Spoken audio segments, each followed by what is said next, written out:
I guess art speaks to the soul. I love African art. I fell in love with African art when I was decorating my apartment, and I was going around London trying to find art that, inspires me. And I wanted to have African art to decorate my apartment.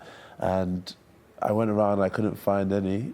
So I went to my mum. I told her, like, where can I find African or Nigerian art in London? And she said, I'm not sure, but when we go to Lagos, we'll find some. And lo and behold, eventually I went to Lagos, and it was just amazing. It was just a huge love affair. I fell in love with the dynamism, the playfulness, the joy, and ever since then it's grown and grown. Obviously very different to rugby. Is this you preparing for life after rugby? I have been preparing for life after rugby from the very first time I probably picked up a rugby ball. That's forward thinking. That's forward thinking.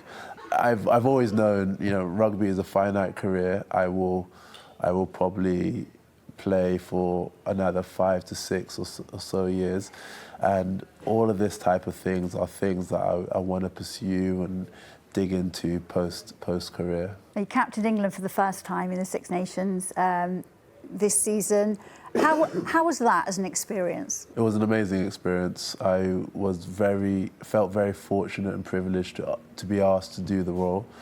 I felt honoured, and I have huge gratitude to my teammates, to the coaches, and to all the fans who helped the team and helped me in that endeavour. And do you feel like you got better at it as the competition went on? Did you grow into the role? Naturally, the more and more time anyone spends in any role, you get to learn things, you pick up on things, you think about, maybe things that you would have done better or things that you could grow at. So it's definitely a process, and it's definitely a position that I've enjoyed doing. So you feel like you got it right? I think I did a few things right, yeah. I think the team did a lot of the things, more things than I. The difference wasn't me becoming captain, that the difference was the team growing, and I'm just happy that I was able to play my part within that.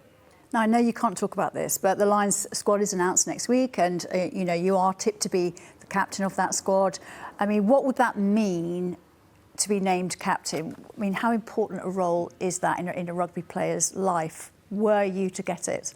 Look, it would obviously be a tremendous honour. It would be a huge honour to do such a role. But my thing has always been, is not about me. It's not about me being captain. It's not about me doing any such role. The emphasis is on the team. The emphasis is on what's best for the team. So regardless of whatever position they put me in, I would just be very happy to do my role to the best of my ability, and whatever I can do to help. For non-rugby fans, explain why the Lions is such a cool thing, such a cool tour to go on, why everybody loves it and talks about it in glowing terms.